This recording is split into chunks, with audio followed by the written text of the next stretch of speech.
Donc, les fonctions. Une fonction, c'est une relation entre deux variables, une variable qu'on va appeler dépendante et l'autre indépendante. Donc, c'est une fonction, c'est une relation spéciale. Donc, pour chaque valeur de la variable indépendante, qui va être le x, on va associer au maximum une valeur de la variable dépendante, qui est le y.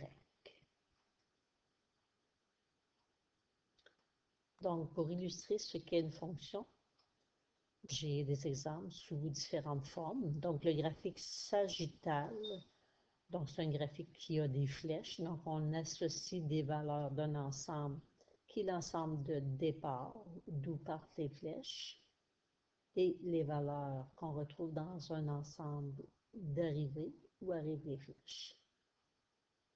Dans l'ensemble de départ, on retrouve les valeurs de notre variable indépendante, qui est notre x, et dans notre ensemble d'arrivée, les valeurs de notre variable dépendante, qui est notre valeur de y.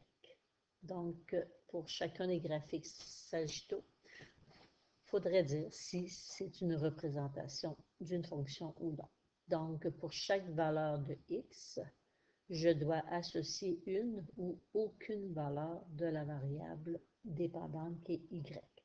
Fait, je prends chaque valeur de x. Fait, quand x vaut 1, je lui associe une seule valeur en y, c'est 4. C'est correct. Pour le moment, je respecte ma définition. Quand x vaut 2, je lui associe aucune valeur de y. Je respecte encore ma définition qui est d'associer une ou aucune valeur de y à chaque valeur de x. Et quand x vaut 3, je lui associe la valeur 8 de y. Donc, j'ai respecté pour chacune des valeurs de x, j'ai associé soit une ou aucune valeur de y. Donc, j'ai une fonction.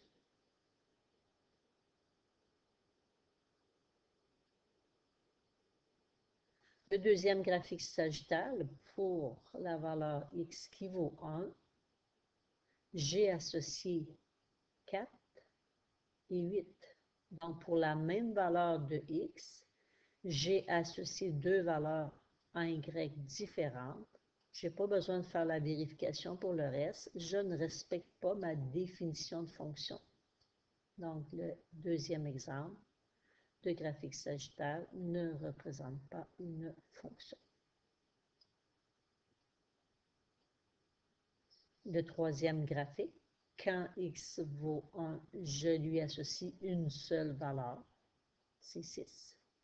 Quand x vaut 2, je lui associe une seule valeur, c'est 6. Et quand x vaut 3, je lui associe une seule valeur, qui est encore 6. Ça ne dérange pas si on associe toujours la même valeur. Ce qui est important, pour chaque valeur différente en x, on lui associe une seule valeur en y. C'est toujours la même, mais ce n'est pas grave. Donc, c'est une représentation d'une fonction. Dans le plan cartésien, c'est le même principe. Sur une courbe, ou une droite, peu importe, c'est un ensemble de points xy. Ce sont tous des points xy qu'on a sur notre courbe. Est-ce que ce graphique représente une fonction? Bien, pour chaque valeur de x qu'on retrouve sur l'axe des x et les y sur l'axe vertical,